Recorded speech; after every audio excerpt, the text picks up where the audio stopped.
Selamat ulang tahun untuk STT Sangkakala yang ke-35. Tuhan Yesus memberkati. Seorang yang berjalan dalam kegelapan tidak tahu arah kemana dia akan pergi. Dan mungkin saja dia akan memilih untuk tetap tinggal di dalam gelap itu dan tidak mau berbuat apa-apa. Saudara, begitulah hidup tanpa tujuan. Kita tidak tahu arah mana yang harus kita tempuh dan apa yang harus kita lakukan. Bahkan bagi beberapa orang, mereka memilih untuk tidak lagi melanjutkan perjalanan hidup mereka. Februari 2021, WHO memberikan data tentang persentase orang yang bunuh diri di dunia. Korea Selatan masuk salah satu negara dengan kasus bunuh diri tertinggi di dunia. Pelaku bunuh diri di Korea Selatan umumnya berusia 10-30 tahun. Bahkan banyak dari kalangan selebritis yang kaya dan tenar. Saudaraku, ada apa dengan mereka? Ada banyak orang yang mengatakan bahwa hidup ini hanya untuk mendapat kesuksesan, kekayaan bagi diri sendiri. Tapi apakah itu tujuan utama kita? Fakta tidak bisa berbohong. Di sekeliling kita begitu banyak orang yang sudah sukses tapi tidak mendapatkan kebahagiaan. Lalu kecewa dan mengakhiri hidupnya dengan tragis. Saudaraku, sesempit itukah tujuan dan panggilan kita? Saya katakan tidak. Harta hanyalah sarana dan bukan tujuan utama kita. Tuhan memanggil kita lebih dari menjadi seorang yang sukses. Tuhan tanamkan di dalam diri kita tujuan atau visi yang begitu besar, lebih dari apa yang kita pikirkan. Dalam Kejadian pasal 12 ayat 1-2, kita melihat di sana bagaimana Abraham berhasil menangkap tujuan Tuhan dalam panggilannya. Dia meninggalkan tempat asalnya dan mengikuti di mana Tuhan membawa dia.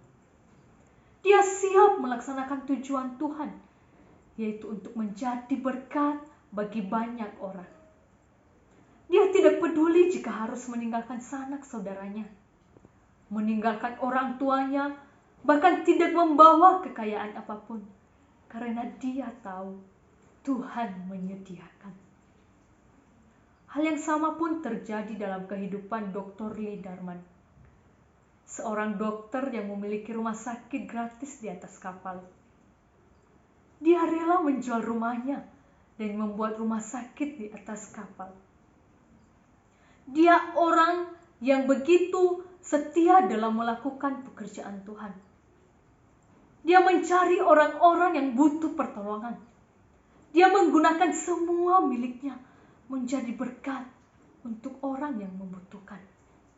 Dr. Lee Darman rela meninggalkan semua miliknya demi mewujudkan panggilan dan tujuan Tuhan di dalam hidupnya.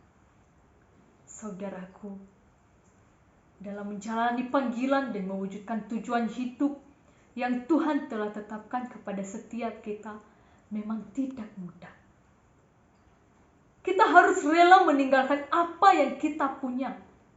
Kita harus rela untuk berbagi dan bahkan siap menerima kenyataan jika pada akhirnya kita tidak memiliki apa-apa di dunia ini. Kadang pula kita dikecewakan. Kadang kita tidak dihargai, tidak diperhitungkan di antara yang lain. Dan mungkin saat ini, bagi kita para pemuda yang sedang menempuh kuliah, kita harus menahan rindu kepada sanak saudara kita, kepada orang tua kita.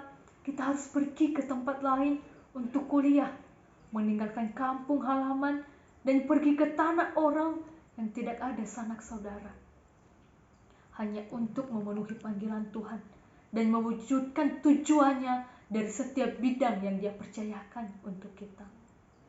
Saudaraku, sudahkah engkau mengerti tujuan dan panggilanmu yang sebenarnya?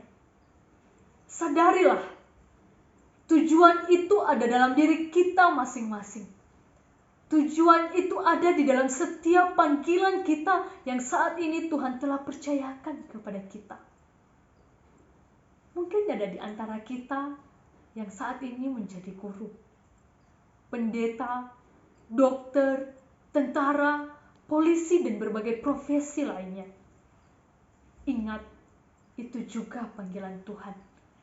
Dan di sana ada tujuan besar yang Tuhan telah berikan, yaitu untuk menjadi berkat bagi banyak orang. Pekahlah saudara, tangkap maksud Tuhan dalam setiap panggilan yang Tuhan percayakan. Jangan menutup diri dan mengatakan bahwa ini hanya untuk saya. Ingat, semuanya itu dari Tuhan, oleh Tuhan, dan untuk Tuhan. Mengertilah tujuan di dalam panggilanmu, serta muliakanlah Dia dari semuanya itu. Niscaya kita akan berkata bahwa hidup ini penuh dengan makna. Amin.